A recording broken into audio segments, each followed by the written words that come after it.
Now, we're delighted to have with us tonight most of the shortlisted authors.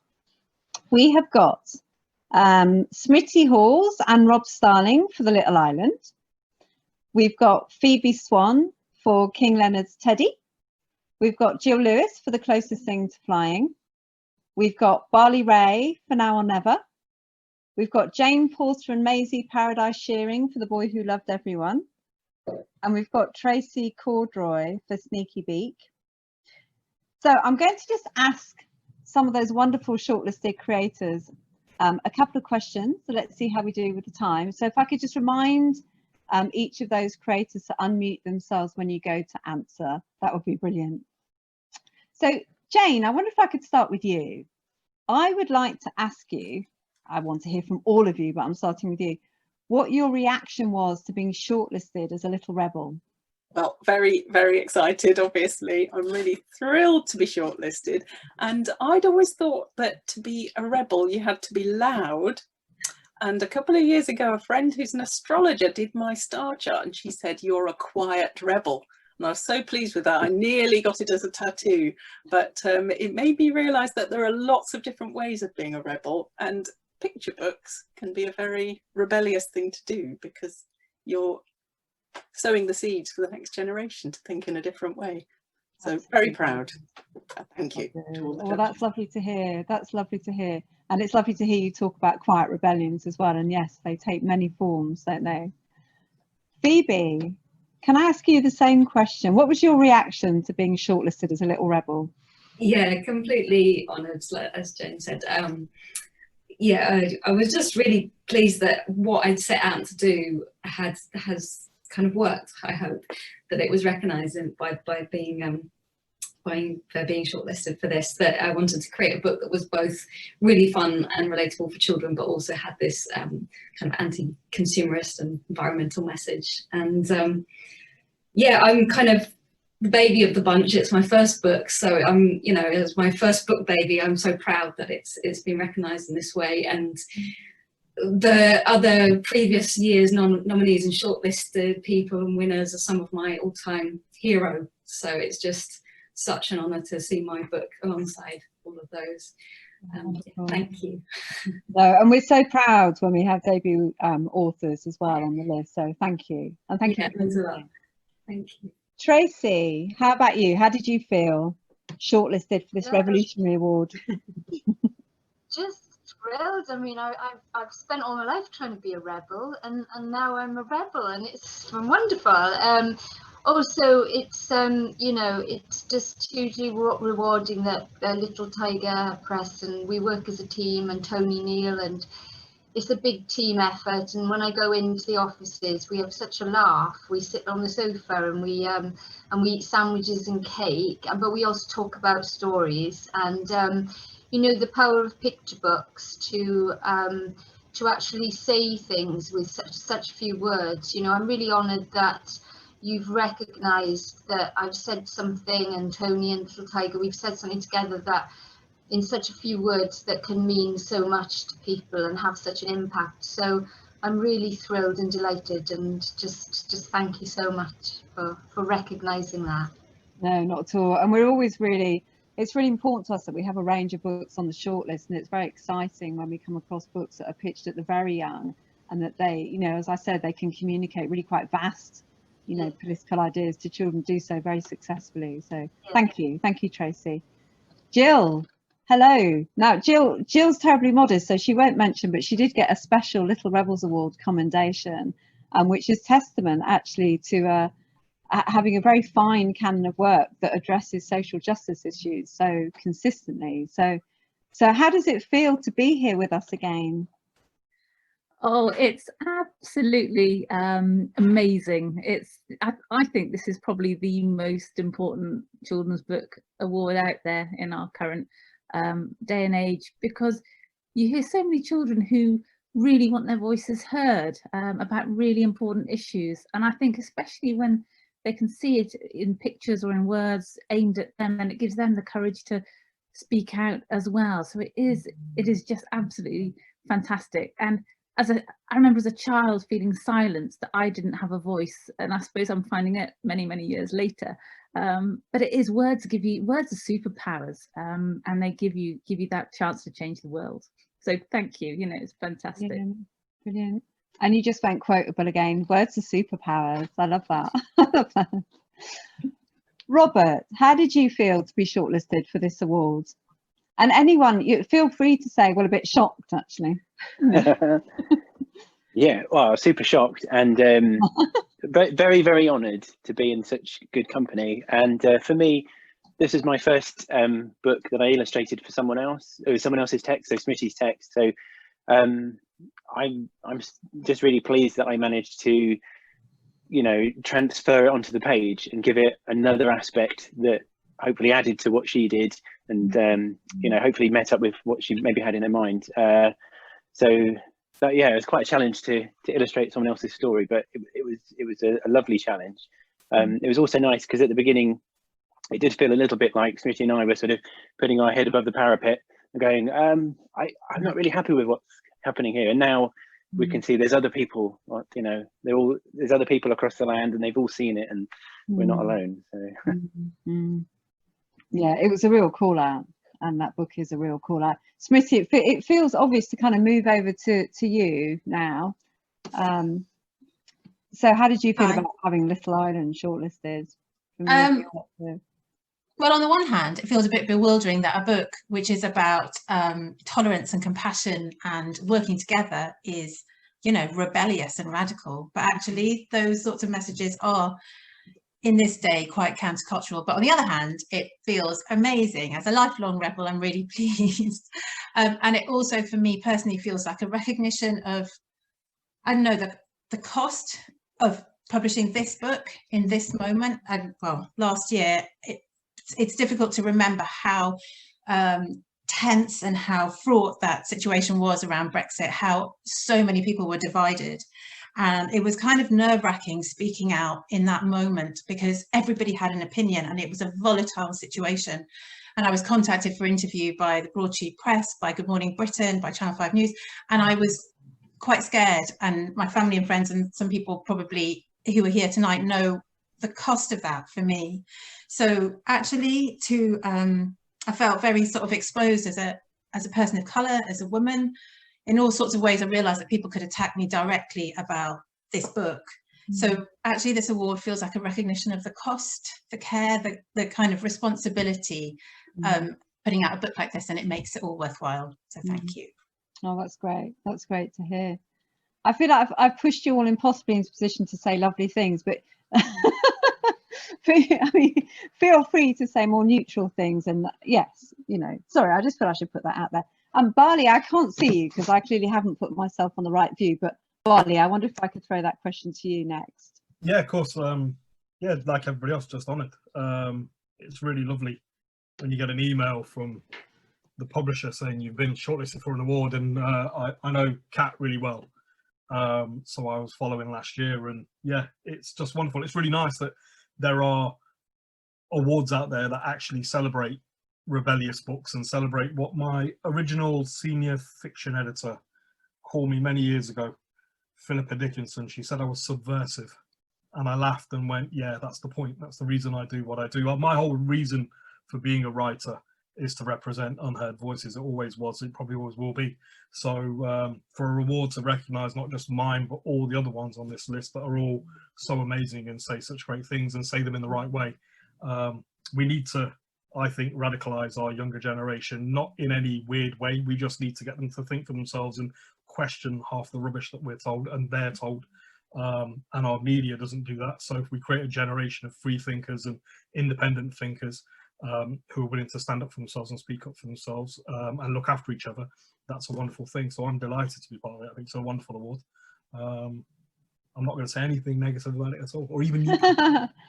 Thank you. One of the nicest things we heard recently actually was Michael Rosen saying that he thought that the Little Rebels Award could really kind of reinvigorate a canon of radical children's literature for the UK, and it was so heartening to hear that. So we're so we're so happy that so many of you are contributing to that body of radical work. Thank you, Bali. Now, Maisie, I don't think we've heard from Maisie, have we? So we've heard from Jane for The Boy Who Loves Everyone, but we've not heard from Maisie. Where is she? Hello. Oh, hi. There you are. Hello. Yeah, just similar to what everyone else is saying. I'm really excited, proud, kind of shocked. Takes a long time to make a book, and then it goes out there, and I guess you kind of put the trust in other people to promote it and get it out there. So yeah, just really shocked. And also I loved making this book. It was one of my favorite projects I've ever done. And yeah, to then see this happening, it's like, feels like a really nice kind of next part for the book's journey. And the idea that it's getting out to more people. I think also, Jane wrote the story inspired by a real boy. So I think that idea of children's voices being rebellious, and then this book being the actual voice of a boy that Jane was teaching in the nursery, seems like extra special for me. Particularly because my work is, I always draw from what I see around me. So it just feels like it's got a nice kind of whole link to it. But yeah, my cat is being really rebellious tonight and just running around the house, yowling. I don't know what's happened, so sorry if that has interrupted. But yes, brilliant, thank you. I think every award night should have some cat cacophony, don't you think? Okay, right, is my sound still okay? Is everyone all right? Okay, brilliant, all right, excellent. I would like to ask, Rob, I'm going to go back to you on this. So obviously creators face many challenges in terms of having enough resources, time, space, maybe to engage with some of the work they'd like to do. So I would like to put out to you, if you could right now illustrate a book which highlighted or forefronted a political idea that's very current right now, what would it be? What would you engage with? I would need time and resources, because I don't know quite how I tackle it, but the world at the moment seems to be so partitioned. So all of our perceptions of what's going on in the world are, influenced by algorithms and our social media, and which papers we read and which news we follow, and that it seems to be getting more and more that way.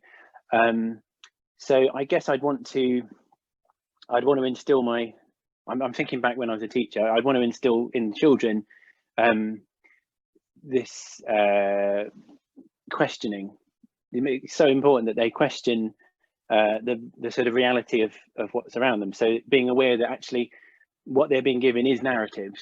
So although we are being sort of singled out a bit because we're presenting a narrative, actually everything's a narrative. Everything in their life is a narrative, whether it's the government or the news, or they're all versions of reality. So I don't know, it's a big one, but trying to just equip them to be questioning of what they're presented. So if they're scrolling their phones, they're aware that actually this is a sort of curated reality of some sort, and you can't give them an answer, but you can help them to question, I guess. Does that make sense? No, it does. And actually, and I'm looking at the comments, and everyone's just saying, I agree with Robert.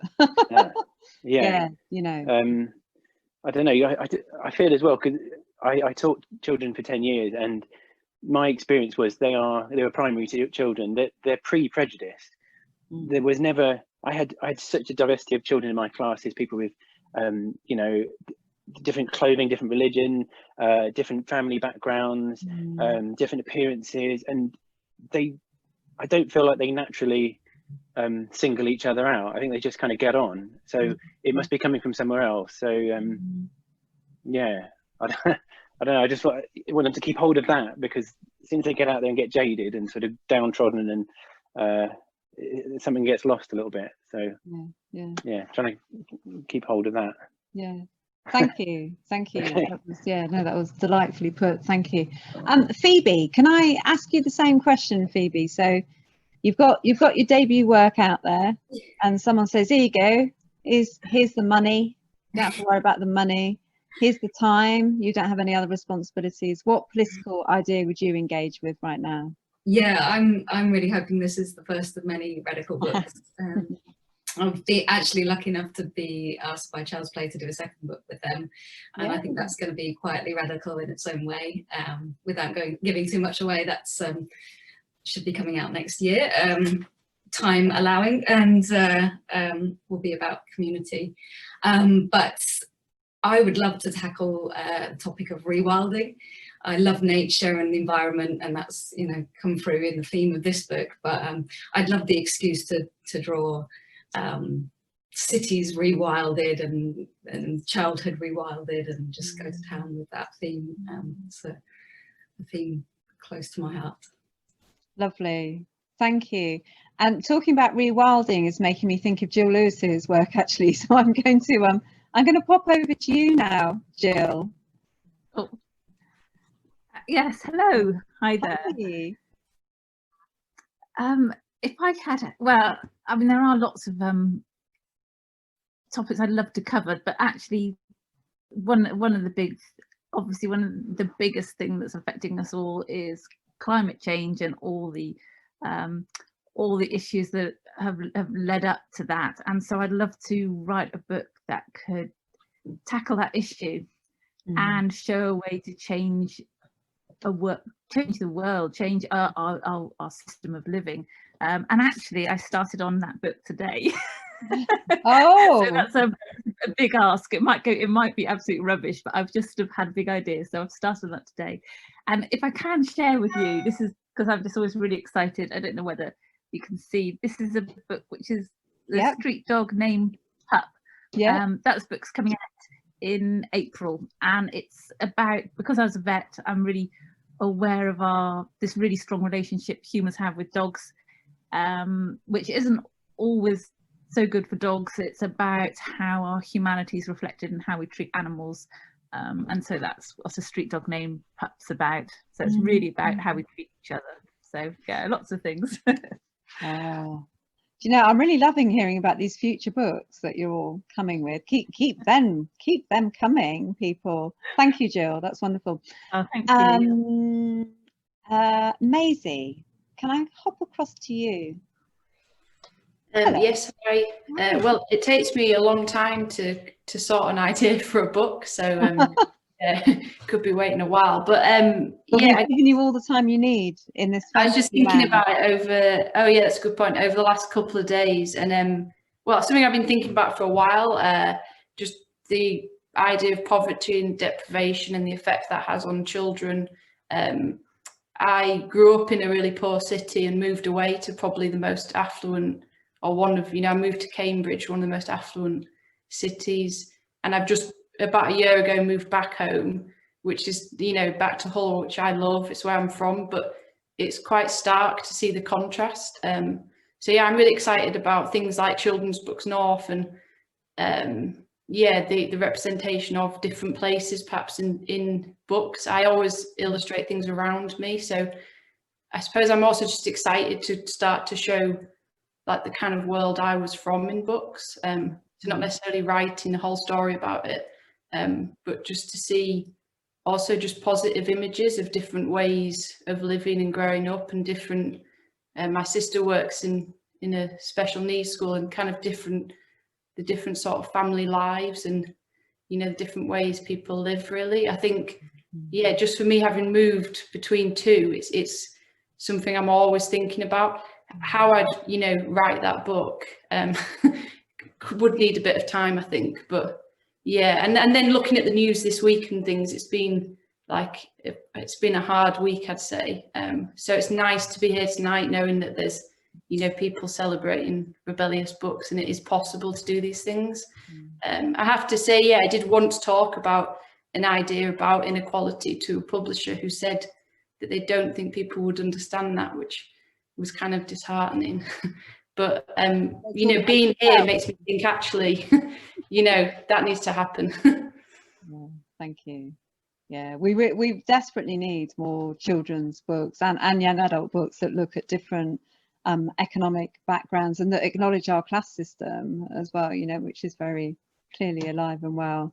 Thank you. Please work on that, because we'll give you the years you need and all the cash. So yeah, Lovely, thank you. Bali, where are you? Where would you go next if you were engaging with a key political topic of our time? I did a lot of work, or have done over the years, with Miranda McKenney, and obviously Empathy Lab UK, her retirement vehicle. As in, she retired and then decided to set that up, which is kind of typical of her. She's got such energy. I think we talked about really early on. We were talking about when I think Gillian Cross and I were involved right from the start. We were talking about creating kind of an empathy army. So an army of young people who are willing to, as I said earlier, look after each other, are open-minded, are willing to go and challenge what's going on. And in your introduction, you talked about the way that woke is used as a sort of derogatory term by the right-wing press and right-wing commentators. And what we've actually got is a whole new generation waking up and actually going and challenging the status quo, what this is wrong. So I'd like to see that happen from a very early age. So I would put a lot of effort into talking to young people about understanding each other as humans. And the biggest part of that for me is reading for pleasure, is picking up books, graphic novels, comics, you name it, poetry, and learning about fellow human beings from that, which I know children do already. But sadly, with my experience of working in schools, you get to year 7, year 8, a lot of those kids that are reading at 7, 8 years of age are not reading so much in year 7 and year 8. So if I could do something to change that, I would. I think reading is, or lack of reading ability, is one of the biggest things that holds young people back. Maisie's just been talking about the poverty thing. Here in Leicester, we have a very divided city, and it's always about education and access to books and access to reading. The children that do the worst when they grow up in Leicester are the ones that read the least and have read the fewest words by the time they get to 18, 19, 21. So yeah, an empathy army and an army of young people who are well read, with all these amazing books, starting with all these amazing books on this shortlist. But I'd love to see that. Yeah, I'm getting a lovely picture in my head of an empathy army. It's it's really warming my soul, actually. Yeah, thank you. Make a change from my Twitter feed at the moment, where everything seems to be black and white and everyone just wants to shout at everybody else, which is driving me insane. No more nuance anymore. You just have to be all right or wrong. And I think we need this empathy army to challenge that as well. Just be understanding and kind to each other, even if you disagree with them. And it does inject a lot more complexity into that as well. Yeah. Thank you, Bali. Smriti, where have you gone? Well, I've been busy. I brought a book in lockdown called Elephant in My Kitchen, which is an eco story about habitat destruction and conservation for 3-year-olds. So really bringing it down to trying to introduce that as young as possible. But I think, I've got lots of ideas for new books, but I'm just looking forward to the time, Fen, when we're just not going to need these books about social injustice, because there just isn't going to be any, not because the publisher who Maisie saw can't see it, but because none of us can see it. Unfortunately, it will mean we'll be out of this prize, but I think that's okay. It's a sacrifice I'm willing to make. Well, we don't mind too much, if we can have the revolution, we don't mind ditching the prize. Thank you, Smriti, that's wonderful. Thank you. Tracey, where's my sneaky beak Tracey? Where is she? Hi, I'm here. Hi. Hi. So I think I'd like to explore this idea of belonging, because we're seeing such a sort of fractured society at the moment, and sort of I've been thinking about sort of belonging. To belong, you sort of have to feel like you're valued, and this is a journey, I think, to feeling that, and it comes actually, you need other people to help you along that route, that journey to feeling valued, because you need them to support and nurture you. I was thinking back to a thing I did when I was at college training to be a teacher. We watched this program, the 7-Up program, where children from all different areas, and by the time they were 7, they kind of had their directions kind of carved out for them, really. And I'd like to challenge that thing, because I've seen very young children who come in and they don't have that sense of value, that sense of I belong here, and my opinion is valued, and what I'm saying actually really matters and counts. And in order, I think, to to kind of help everyone feel like they belong, and that they do have a voice, and that is valid. Sometimes you have to look at things from another perspective, because I think what we're all kind of indoctrinated. We have these ideas, these perspectives have been so ingrained that we don't think around them anymore. We see them as sort of as truths, and they're not. So just this morning I was walking the dogs up the lane, and it was really interesting. It was beautiful. It was a beautiful day, and the sunlight was coming through the leaves, you know, in the lane, and I could see, and I stopped and I watched the sunlight coming through, and I thought, this is just perfect. And I wasn't going to go any further because I'd kind of reached that perfection, and it was beautiful. And then I thought, perhaps I'll just go a little further. And I walked the dogs a little further, and I'm so glad I did, because going that little further meant that I turned, and then I saw what I'd seen before from the other side. And although I didn't see the same from the other side, I didn't get the bird song from the first side that I heard on the other side. And then I started looking at the middle, and the middle had the rain that was coming down from, it wasn't raining, but there was rain on the leaves, and it was coming down. And so I thought, like, well, there's sort of 360, there's all sides. And if you don't go a little further, which means sort of questioning what you think you know to be truths, which aren't truths, you don't see the other side. And that's where we don't value other people's other sides, because, like, we're all different, but we think that we're on the right side, and there are other sides that are just as right as ours. So I would want to look at belonging and feeling valued, and looking and just going that little further along the lane. That's what I would do. It's interesting how many of you have also brought up a real enthusiasm for empowering children to question the truths and narratives they're presented with. So I love that. I'm running over a little bit, but we've only got one last person to hear from, I think. Tell me if I've got that horribly wrong, which is Jane. Is that right? I think so, yeah. Jane, tell me. Well, I'm really, really glad you asked this question, because I have got a very radical idea that I've wanted to do for ages, and it's to do a picture book about tax.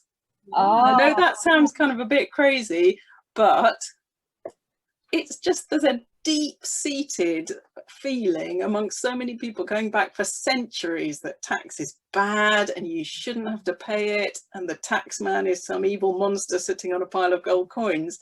And people need to understand and appreciate that it's there to help everybody, and it's going to make everything better. So everyone who can afford to pay tax should be proud to do it, not trying to kind of, you know, grumble about it or find ways of not doing it. So how to do that in a picture book, I haven't worked out yet. But yeah, if I was a billionaire, I'd be commissioning an advertising agency to do a campaign for tax, and it would be like the John Lewis Christmas advert, and it would make everyone feel really warm and happy about paying tax. And all the kind of big corporations that are putting everything offshore, they go, yeah, we want to pay tax, we want to help schools and hospitals and make life better for everyone. So that's my plan. I love that. I think that's really inspired, and it would absolutely be a debut for a children's book. Yeah, I don't think it's happened before. Please, it's a hard sell, but I'm going to try. It's not a hard sell to me. Please do it. Wonderful. Thank you.